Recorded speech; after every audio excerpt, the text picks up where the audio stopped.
Bonjour à toutes et à tous, je suis Éric Muraille. Je vais vous présenter le cours Dynamique des réponses immunes à destination des Master 1 en biologie médicale à l'ULB. Ce cours a pour objectif d'introduire certaines méthodes, la microscopie intravitale, l'histocytofluorométrie, le whole body clearing et le whole body imaging, permettant l'étude de la dynamique de la réponse immunitaire in vivo. Durant ce cours, j'essaierai de préciser la place de l'expérimentation dans la méthode scientifique, les spécificités de l'étude des systèmes complexes, les systèmes vivants. J'essaierai de vous expliquer pourquoi il est important d'étudier la dynamique des réponses immunitaires, et je profiterai également de ce cours pour introduire quelques éléments d'immunologie approfondie, donc l'organisation dynamique des organes lymphoïdes par exemple. Donc le cours est divisé en 7 chapitres. Une introduction générale à l'étude du vivant, une brève introduction à la réponse immunitaire, une introduction à l'extravasion et la migration des cellules du système immunitaire. Je présenterai ensuite l'approche expérimentale de la dynamique des réponses immunitaires, puis la microscopie intravitale, l'histocytofluorométrie, le whole body clearing, et je terminerai par la visualisation de l'ensemble de la réponse immune sur animal vivant, ce qu'on appelle le whole body imaging. Donc, premier chapitre, introduction à l'étude du vivant. Donc, mon premier objectif sera d'essayer de vous expliquer à quoi sert l'expérimentation.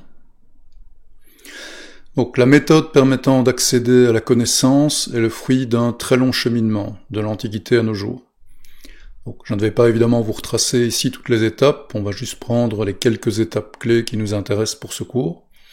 Donc de l'Antiquité au Moyen-Âge, c'est ce qu'on appelle le rationalisme qui a dominé le paysage entre guillemets de la recherche. Donc le rationalisme pose la raison comme seule source possible de toute connaissance réelle. Donc ça consiste à déterminer que certains effets résultent de certaines causes uniquement à partir de principes logiques. Principes qui sont eux-mêmes connus par un raisonnement déductif. Alors, cette approche a été relativement, on va dire même très peu productive. Ses principales critiques, le rationalisme peut être très dogmatique lorsque la raison est considérée comme la seule source de connaissance. Et il y a également un risque très très important de biais idéologique. Donc on a tendance à projeter ce qu'on sait déjà. Donc le grand renouveau, l'étape la plus importante pour la science moderne a été l'avènement de l'empirisme, qui s'est développé à la Renaissance. Donc Francis Bacon est considéré comme le père de l'empirisme moderne. Donc dans son principal ouvrage Novum Organum, le nouvel outil, il a décrit une nouvelle méthode scientifique basée sur l'observation et l'expérimentation. Donc l'empirisme fonde la connaissance sur l'accumulation d'observations et de faits mesurables, dont on peut extraire des lois générales par un raisonnement inductif. Donc là, à la différence du raisonnement déductif, dans le raisonnement inductif, on part d'observations, de cas concrets, et on émet ensuite des théories générales. Donc cette approche empirique s'oppose évidemment totalement au rationalisme. Dans le domaine du vivant, Claude Bernard a eu une contribution majeure avec sa méthode hypothético-expérimentale, qui est à la base de la méthode moderne. Donc vous connaissez tous en fait cette méthode. Donc vous partez d'observation, vous émettez une hypothèse, sur base de cette hypothèse, vous développez un protocole expérimental et vous testez dans une expérience la validité de votre hypothèse. Vous obtenez des résultats que vous interprétez et qui vous permettent ou non de rejeter l'hypothèse que vous aviez émise au départ. Et sur cette base, vous repartez vers une série d'observations. Donc je cite Claude Bernard, « Si l'on considérait une théorie comme parfaite, et si l'on cessait de la vérifier par l'expérience scientifique, elle deviendrait une doctrine. » Donc c'est l'avènement de l'expérimentation comme manière d'appréhender le réel, de construire une connaissance.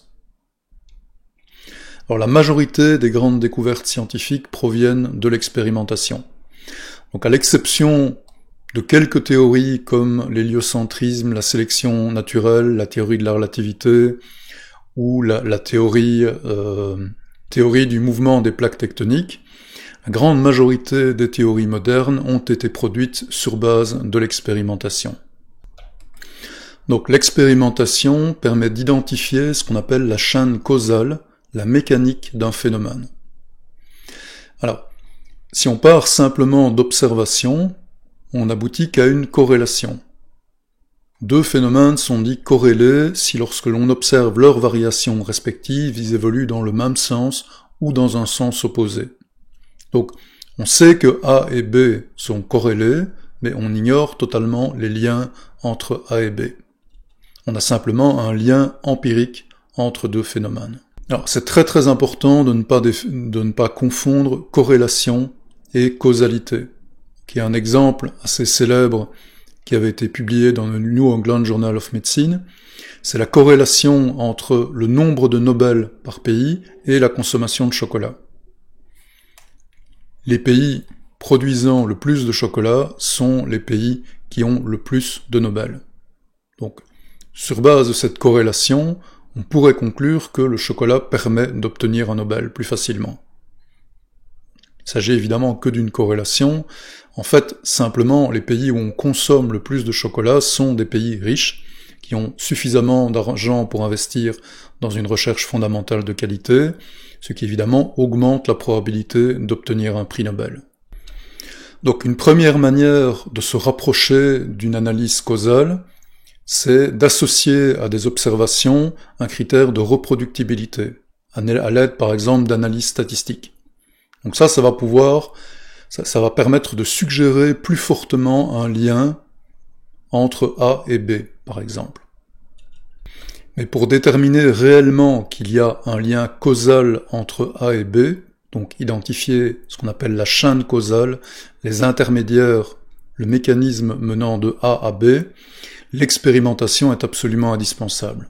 Donc on parle d'expérience causale, et généralement, on considère que la causalité est explicative.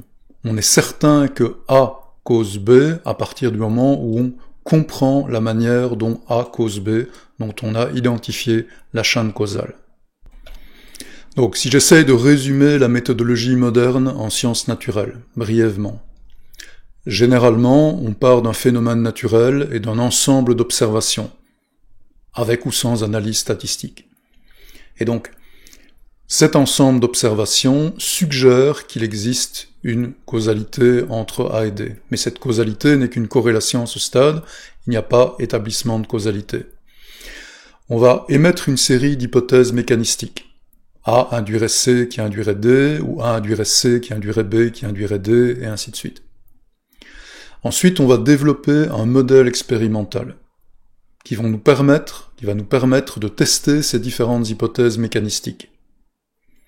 Et sur base des résultats, on pourra identifier la chaîne causale la plus vraisemblable. Ensuite, l'histoire n'est pas finie, on peut tenter de valider cette hypothèse mécanistique par une prédiction sur le réel. Donc le modèle expérimental ne représente pas le réel, il ne représente généralement qu'une fraction du phénomène naturel, on va le voir.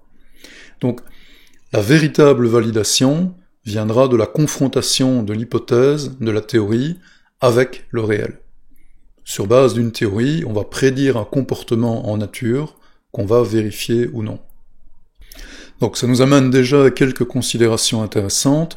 Un modèle expérimental est toujours une version simplifiée de la réalité.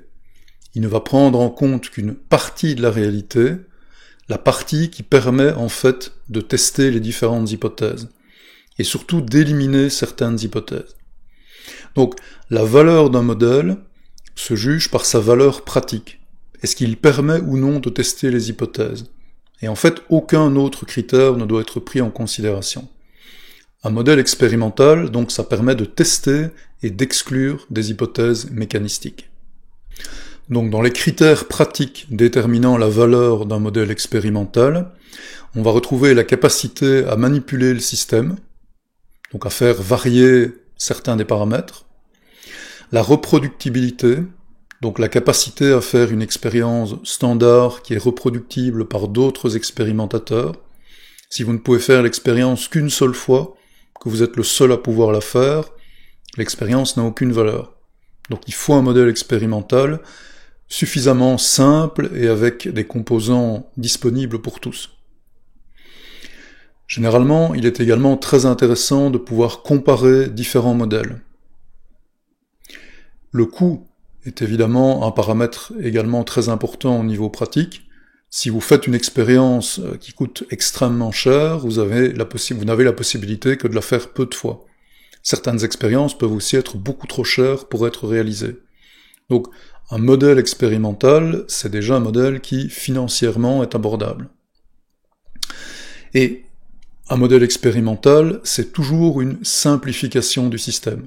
Parce que, comme on va le voir, plus vous avez de paramètres, plus l'interprétation des résultats est difficile. Ce qu'on cherche, quand on veut comparer la capacité de différentes hypothèses, c'est de pouvoir trancher de manière simple entre les différentes hypothèses.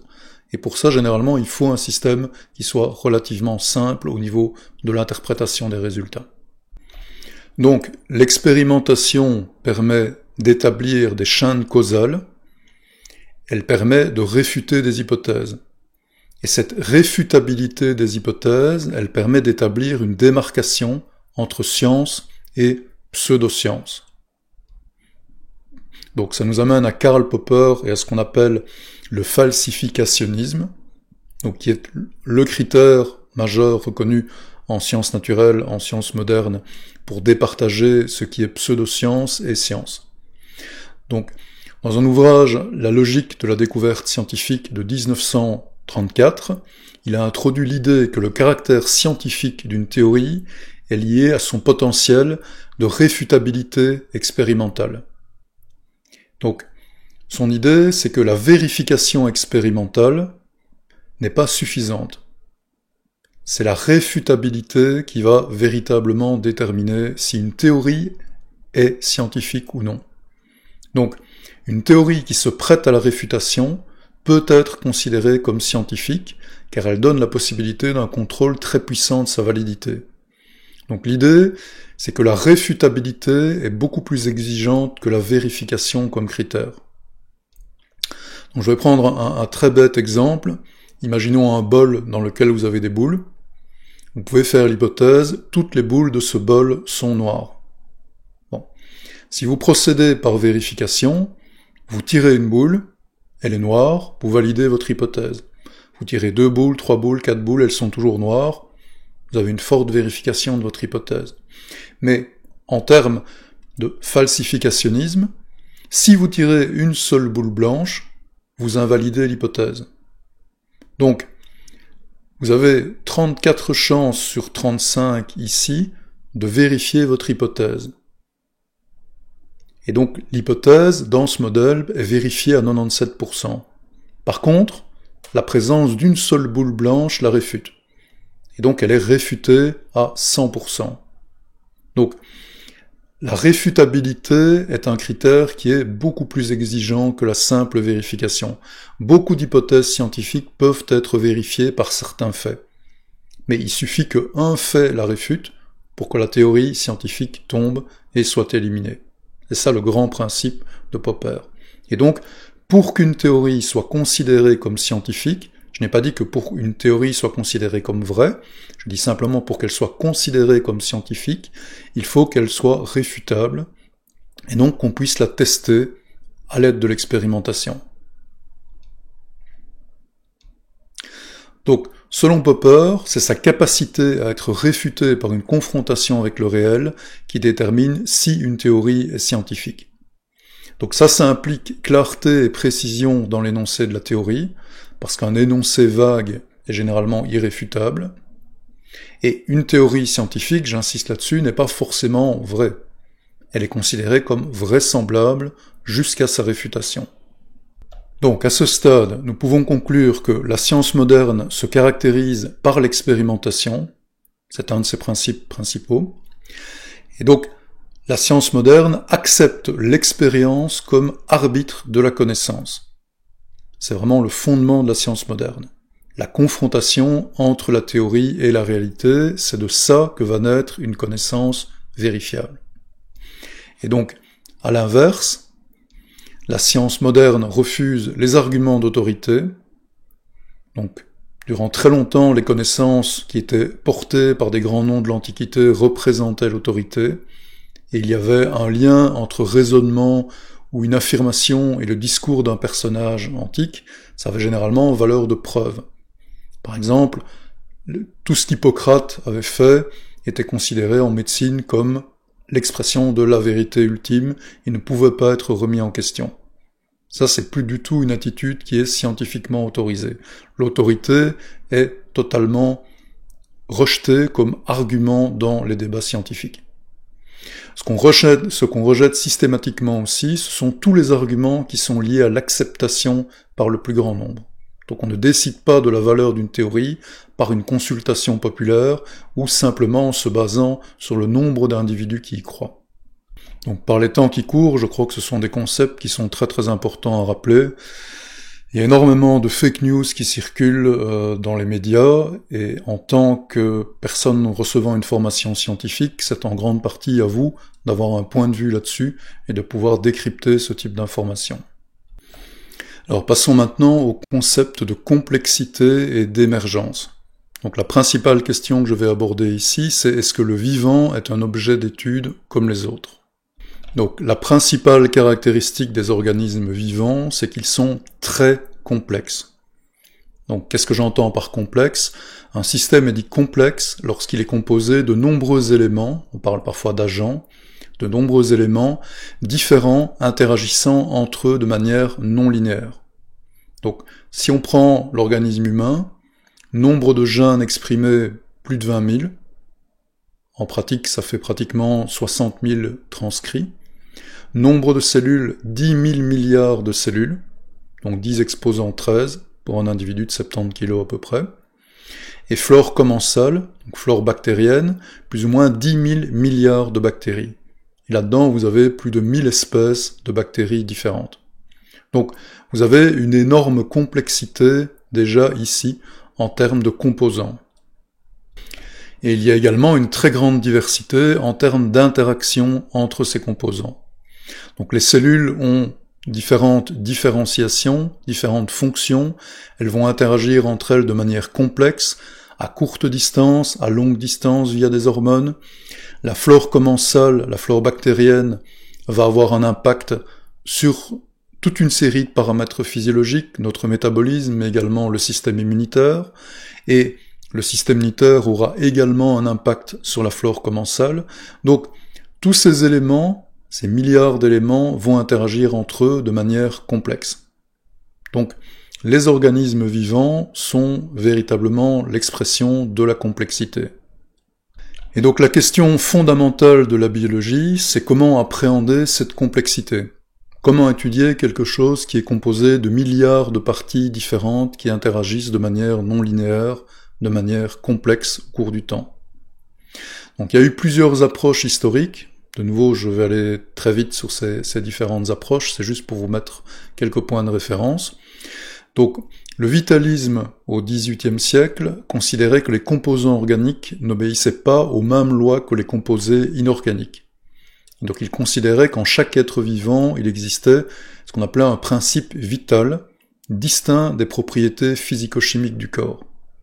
Donc un système vivant pour les vitalistes disposait de propriétés qualitativement différentes de ses constituantes, ce qui le rendait en quelque sorte non étudiable.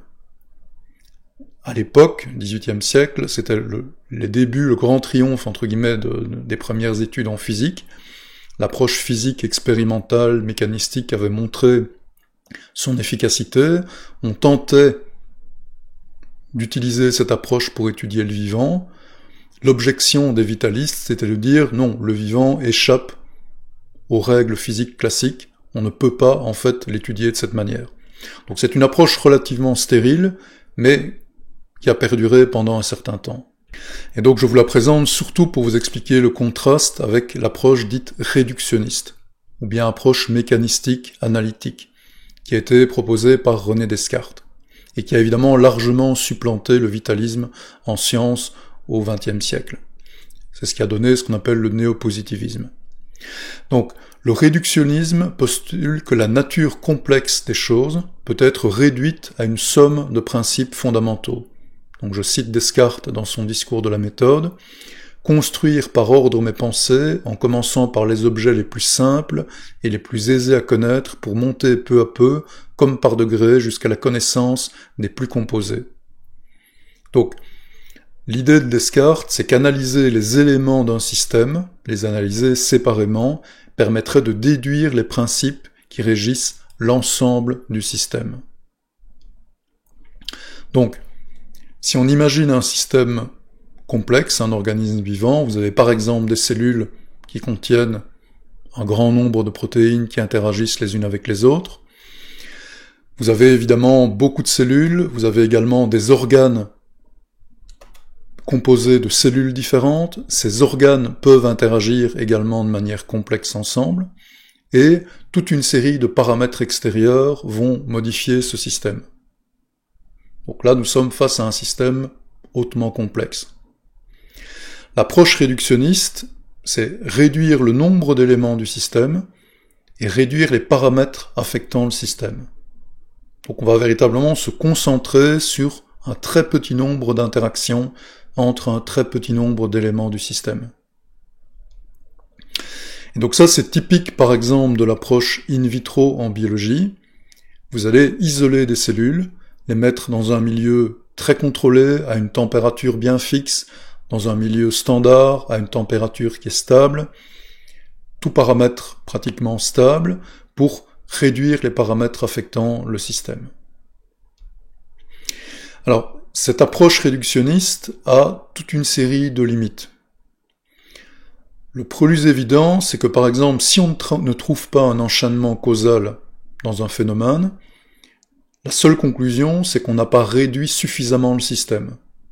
Et donc, ça mène au final à décomposer le système jusqu'au niveau atomique et quelque part à détruire l'objet d'étude.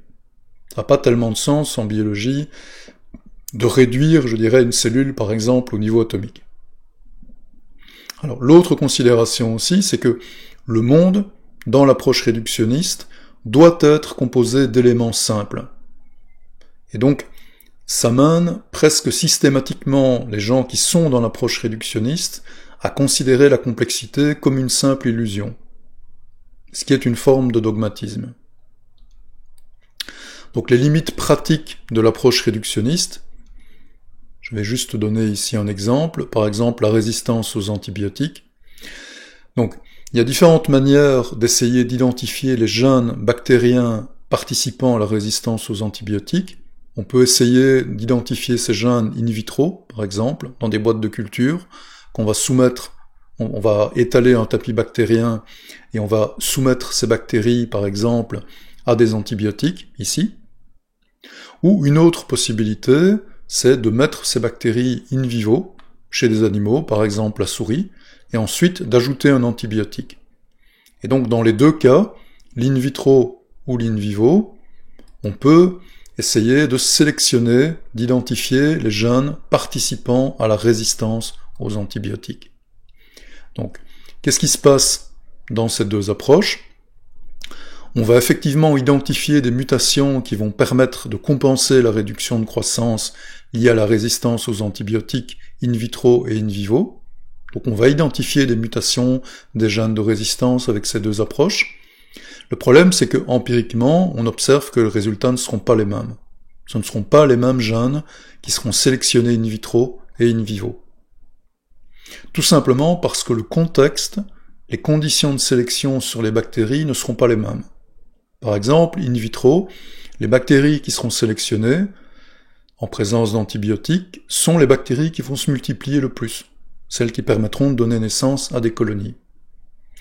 In vivo, une bactérie qui se multiplie très vite, généralement, va être fort visible pour le système immunitaire qui va l'attaquer. Vous n'avez pas de système immunitaire, évidemment, in vitro. Mais in vivo, vous en avez un.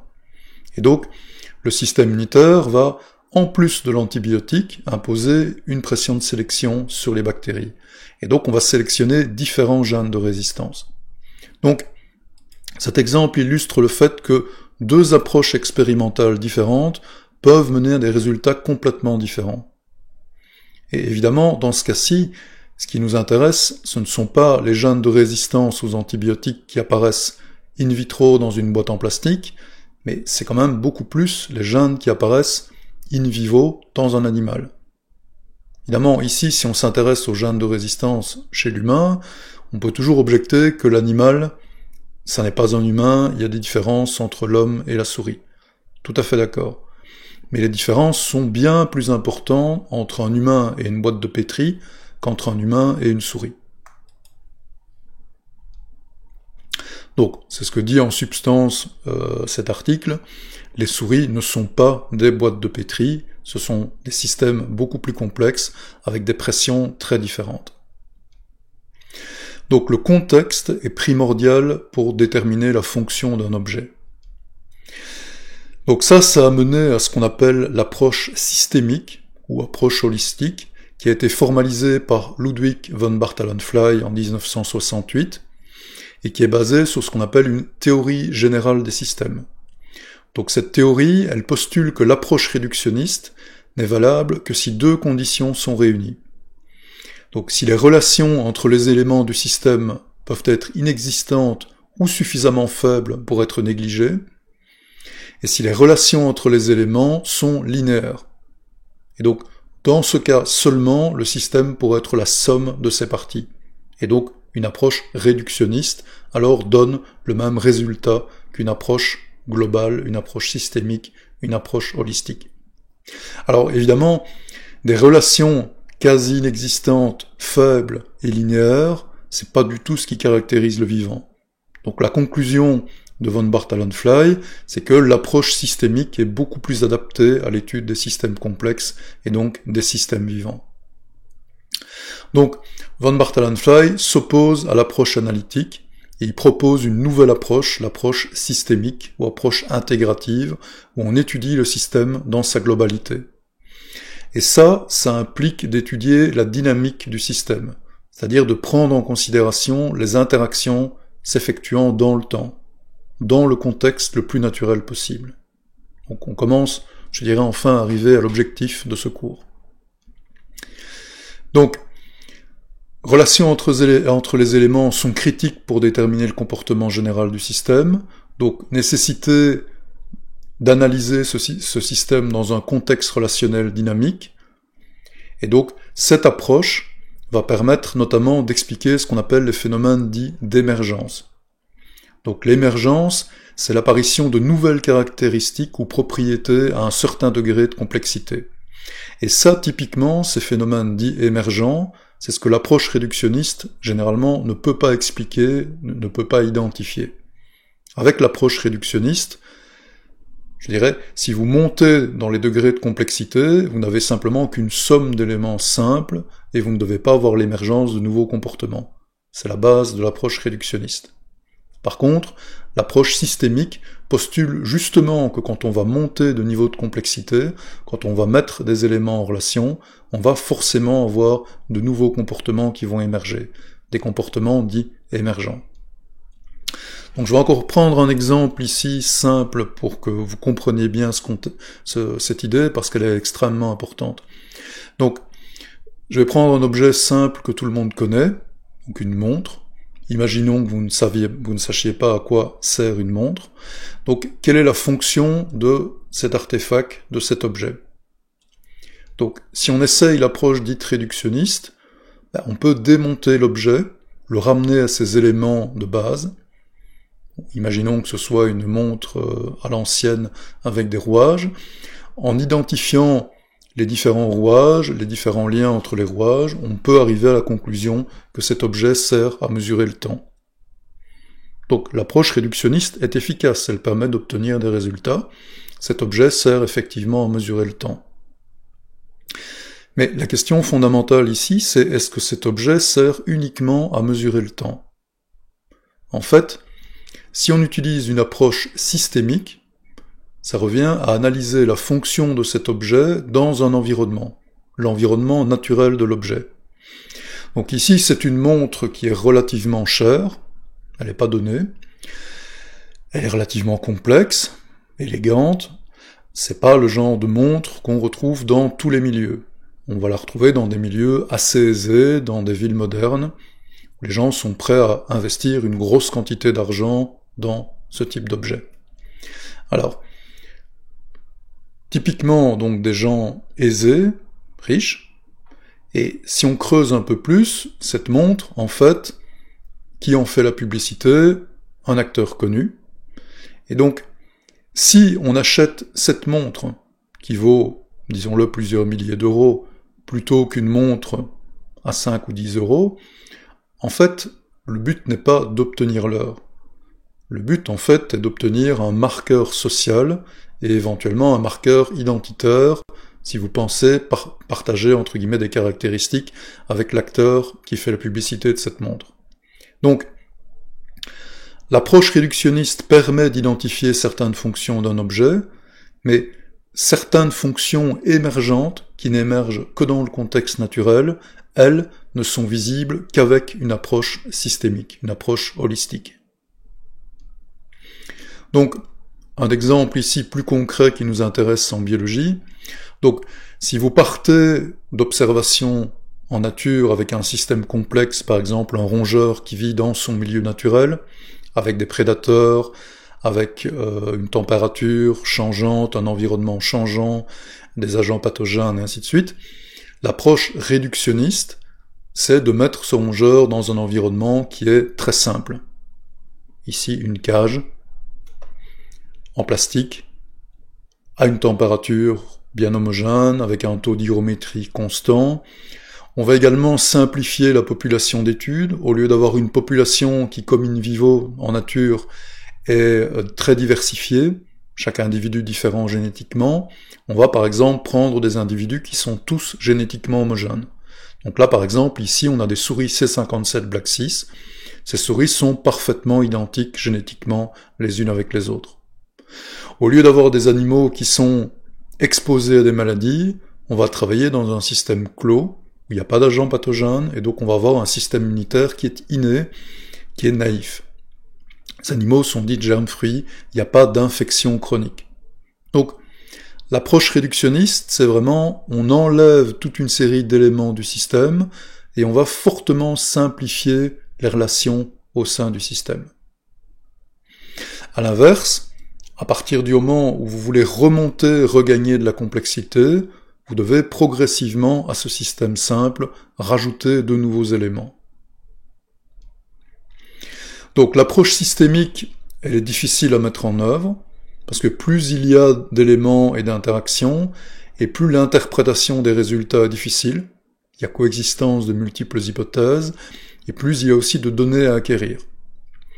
Donc, cette approche reste très limitée par les techniques disponibles, mais on progresse. Donc par exemple, les analyses à l'aide d'algorithmes ou même dans le futur d'intelligence artificielle permettraient de mieux interpréter les résultats de ce type d'expérience par approche systémique.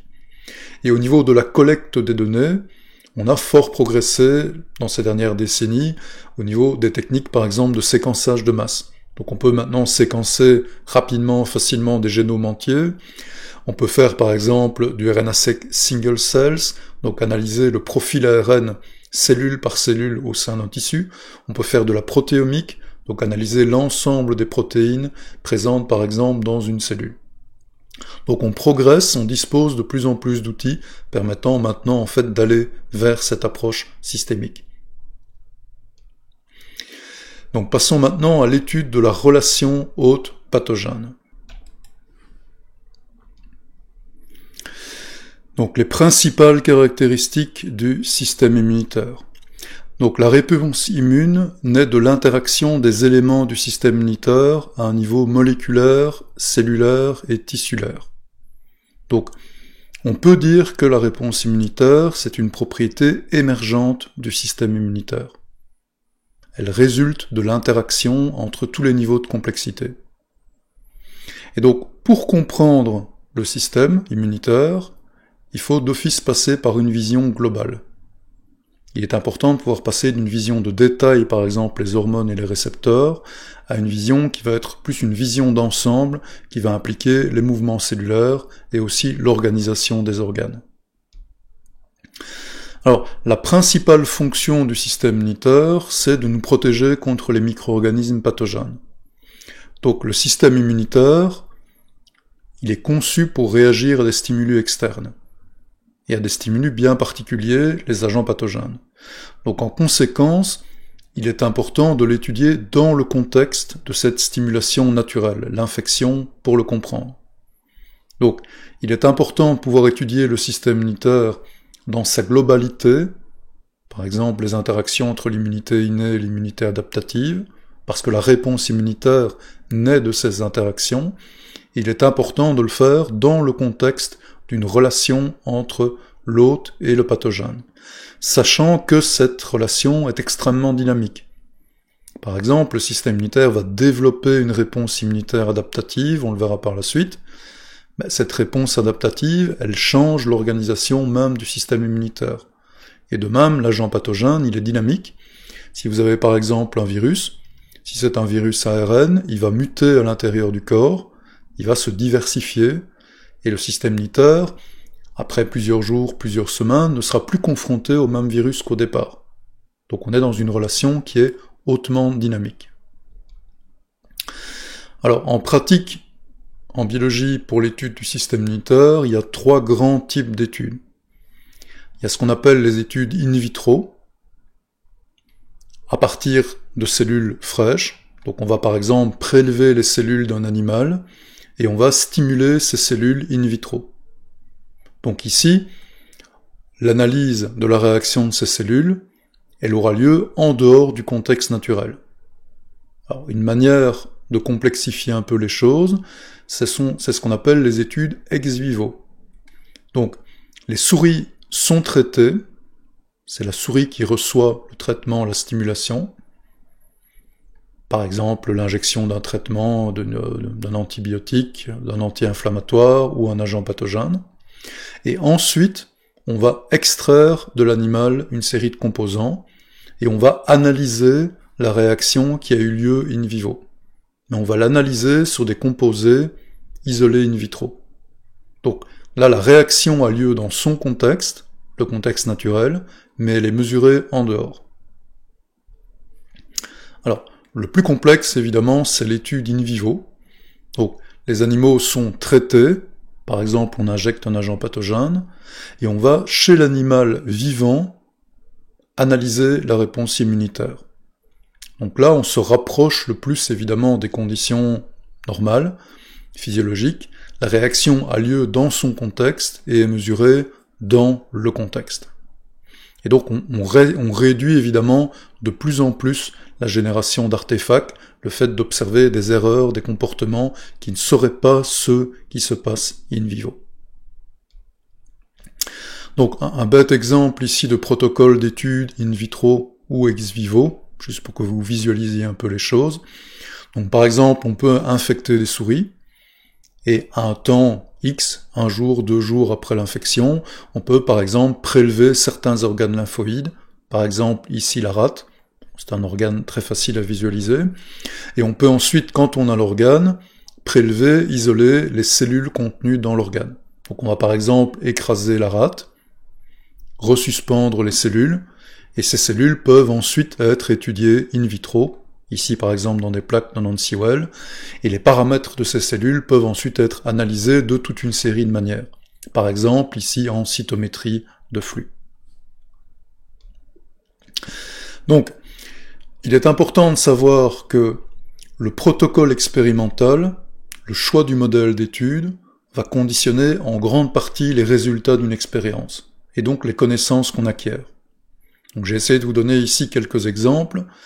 Si vous utilisez un protocole qui s'éloigne de la réalité, in vitro, vous n'obtiendrez souvent pas les mêmes résultats que si vous travaillez dans un modèle plus complexe in vivo. Donc c'est très très important. Souvent, les gens qui n'ont aucune expérience scientifique se focalisent sur les implications des résultats. À partir du moment où vous disposez d'une expérience scientifique, la première chose que vous devez toujours vous demander, c'est quel est le modèle utilisé, quelles sont les limitations de ce modèle, est-ce que ce modèle, en termes de complexité, se rapproche de la réalité ou pas. Alors le choix du modèle par les expérimentateurs, j'ai déjà esquissé le problème des choix des modèles expérimentaux, il est toujours influencé par les outils disponibles, les techniques disponibles, le paradigme dominant, c'est-à-dire la théorie qui domine, à quoi doit-on s'intéresser, que doit-on mesurer, ça définit également le type d'expérience, l'objectif, qu'est-ce qu'on veut obtenir au final, et l'éthique. Donc l'éthique, il y a de nombreuses limitations évidentes, par exemple on ne fait pas d'expérimentation humaine, ou en tout cas on les fait sous une forme qui limite évidemment les risques pour l'individu, et en termes d'expérimentation animale, on vise évidemment à réduire fortement la souffrance animale.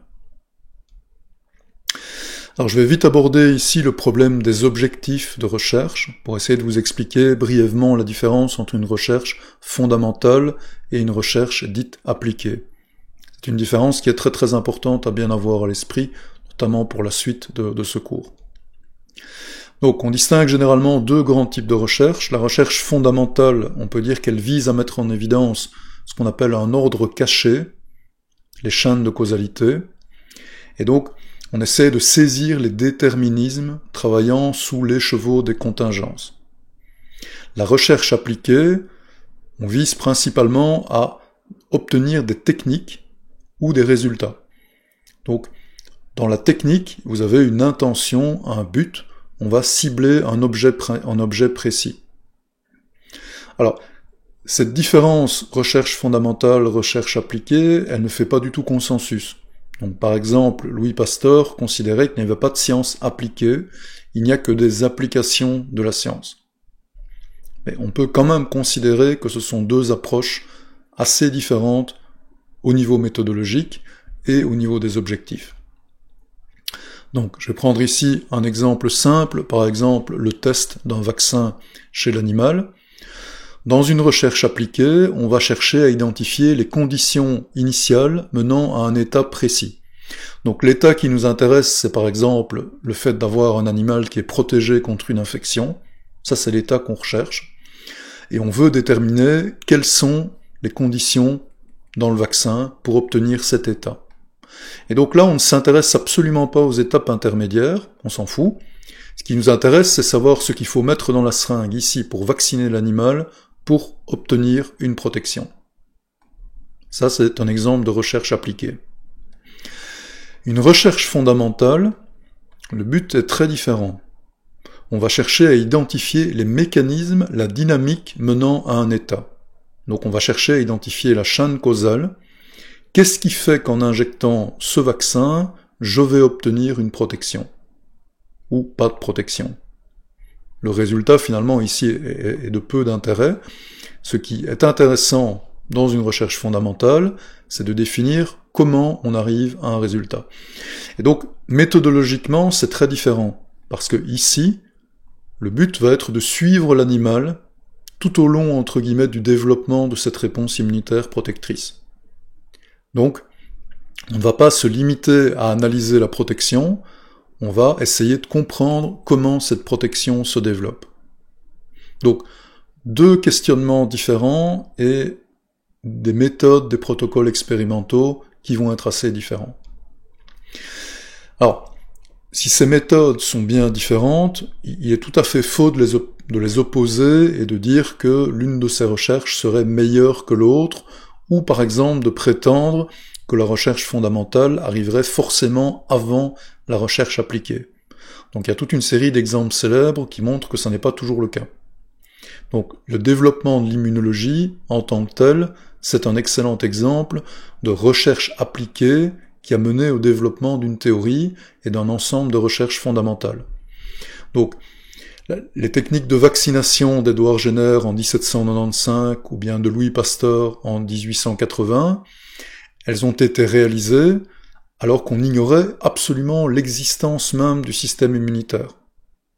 Donc, par exemple, Pasteur avait pour hypothèse une hypothèse dite de l'épuisement pour expliquer la manière dont ces vaccins fonctionnaient. Donc c'était un microbiologiste, il avait l'habitude de cultiver des agents microbiens, il savait que ces agents microbiens avaient besoin de milieux frais, de milieux nutritifs, donc il est parti du principe que si un vaccin protégeait, c'est parce que le vaccin enlevait les nutriments dans l'organisme, et que quand l'infection avec l'agent pathogène survenait, l'agent pathogène ne trouvait plus de quoi se nourrir dans l'organisme, ce qu'il a appelé l'hypothèse de l'épuisement. Ce qui pour lui était assez logique, dans le sens où il injectait un agent pathogène atténué, il imaginait qu'il allait se nourrir chez l'hôte, enlever les nutriments de l'hôte, épuiser les nutriments, et ensuite l'hôte allait progressivement refaire ce stock de nutriments, ce qui expliquait pour Pasteur le fait que l'hôte puisse progressivement perdre sa protection contre l'agent pathogène. Alors, cette hypothèse évidemment était totalement fausse, parce que Pasteur ne connaissait pas l'existence des cellules du système immunitaire, il n'avait aucune idée de l'existence d'un système immunitaire lors de ses premières expériences. Et c'est pour essayer de comprendre l'effet des vaccins qu'en fait l'étude du système immunitaire a progressivement émergé. Donc c'est un très bel exemple de cas où une observation, une technique, une recherche appliquée, le fait de vouloir développer quelque chose qui protège contre les infections, a suscité toute une série d'études fondamentales. Donc, la recherche appliquée, ça peut être assimilé à la recherche de la capacité à manipuler un système. Donc, ce qu'il faut aussi souligner, c'est que cette capacité n'implique pas une compréhension des mécanismes et des lois régissant le système. Si je reprends l'idée de Pasteur, Pasteur savait très bien manipuler le système immunitaire avec un vaccin, mais il ignorait même que le système immunitaire existait. Donc, c'est quelque chose que vous devez toujours garder en tête en tant que scientifique. Ce n'est pas parce que quelqu'un sait faire quelque chose, produire par exemple un vaccin, qu'il comprend forcément ce qu'il est capable de faire. Donc il faut dissocier la connaissance qui permet de manipuler de celle qui permet de comprendre réellement le mécanisme du fonctionnement. Donc un exemple tout simple de tous les jours, vous prenez un GSM, il faut des connaissances pour manipuler un GSM, mais il faut d'autres connaissances pour en construire un, ou pour expliquer par exemple réellement, concrètement comment il fonctionne. Il ne faut pas confondre ces différents types de connaissances. Donc actuellement, les immunologistes se heurtent à de nombreux défis. On n'arrive toujours pas à faire de vaccin contre le HIV après 40 ans de recherche. La tuberculose, on essaye toujours d'améliorer des vaccins comme le BCG, ça fait pratiquement un siècle qu'on y travaille. La malaria, on a très difficile de produire des vaccins contre ce parasite. On a réussi récemment à produire un premier vaccin, mais qui n'a qu'une 40% d'efficacité. On essaye toujours de développer des vaccins contre les tumeurs, on essaye toujours de maîtriser les allergies, par exemple. On essaye aussi toujours de maîtriser le rejet de greffe. Donc, on se heurte à de très nombreux défis au niveau application, recherche d'objectifs. Et de la vie générale, la résolution de ces problèmes passe par une meilleure compréhension du mode de fonctionnement du système immunitaire. Et donc depuis plusieurs décennies, on a assisté au développement de nouveaux modèles expérimentaux, le plus souvent in vivo, impliquant de nouveaux outils d'études permettant de visualiser la réponse immunitaire in vivo. Donc dans l'optique de mieux comprendre le système immunitaire, pour comprendre pourquoi on échoue en fait à développer toute une série de techniques. Donc nous arrivons maintenant aux principaux objectifs du cours. Donc introduire les outils, microscopie intravitale, whole body imaging par exemple, qui sont utilisés en recherche fondamentale pour étudier in vivo le déroulement des réponses immunitaires. Et donc c'est ce qui permet de réaliser des expériences causales dans le contexte naturel de la réponse immunitaire. Donc en principe, le type d'expérience susceptible de nous amener à une meilleure compréhension du système immunitaire. Et deuxième objectif, démontrer à l'aide de quelques exemples l'importance, par exemple, de l'architecture des organes lymphoïdes, et donc de nouveau l'importance du contexte, et du mouvement des cellules dans le développement d'une réponse immunitaire. Donc, essayez de bien vous expliquer le fait que la réponse immunitaire ne dépend pas uniquement des cellules du système immunitaire, elle va aussi par exemple dépendre des cellules dites stromales qui constituent les organes du système immunitaire.